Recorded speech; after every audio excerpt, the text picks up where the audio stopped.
Thane railway स्थानकातील फलाट क्रमांक 5चे रुंदीकरण सुरू झाले असून रेल्वे रूळ हलवण्याचं महत्त्वपूर्ण काम असं सुरू आहे. आता या फलाटाची रुंदी वाढवण्यासाठी सिमेंटच्या विटा बसवण्याचं कार्य सुरू झालं आहे. 750 विटा या फलाटांसाठी लागणार आहेत. शनिवारी सायंकाळी हे काम पूर्ण झाल्यानंतर रविवारी शेवटच्या टप्प्यातील काम सुरू होईल. त्यानंतर प्रवाशांना हा फलाट उपलब्ध होईल. मध्य रेल्वेच्या ठाणे रेल्वे स्थानकातून दिवसाला 6 लाखांहून अधिक प्रवासी प्रवास करतात. फलाट क्रमांक 5 आणि 6 येथे जलद मार्गाच्या उपनगरीय रेल्वे गाड्यांचा थांबा आहे. येथे लांब पल्ल्यांच्या रेल्वेगाड्या देखील थांबतात. त्यामुळे प्रवाशांची गर्दी अधिक होत असते. अनेकदा गर्दी वाढल्यास चेंगराचेंगरीची परिस्थिती निर्माण होत असते. त्यामुळे शुक्रवारपासून फलाट क्रमांक 5चे रुंदीकरण करण्याच्या कामास सुरुवात केली आहे. रेल्वेचे सुमारे 550 ते 600 अधिकारी, कर्मचारी, मजुरांनी यंत्रणांच्या सहाय्याने अवघ्या 8 तासामध्ये रेल्वे रूळ एका ठिकाणाहून दुसऱ्या ठिकाणी हलवले. तसेच दुपारी 12 वाजण्याच्या सुमारास फलाटाच्या रुंदीकरणाच्या कामासही सुरुवात झाली आहे. 750 सिमेंटच्या विटा येथे बसवल्या जाणार आहेत. ही कामं शनिवारी सायंकाळपर्यंत सुरू राहतील, तर रविवारी या फलाटाच्या सुशोभीकरणाचं काम जे आहे ते केलं जाणार आहे.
सांग ना, फोन करून फोटो पाठवून दे.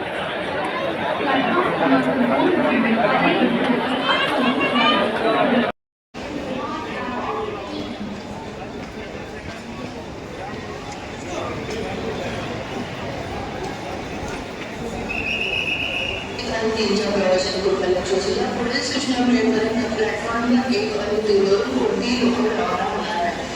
ज्या प्रवाशांना छत्रपती शिवाजी महाराज टर्मिनलच्या दिशेने प्रवास करायचा आहे अशा प्रवाशांनी प्लॅटफॉर्म नंबर 4 वर पोहोचावे लागते. ज्या प्रवाशांना ऑन ड्युटी लायसेन्स हवाल कृपया स्टेशन अधीक्षकांच्या कार्यालयात यावे.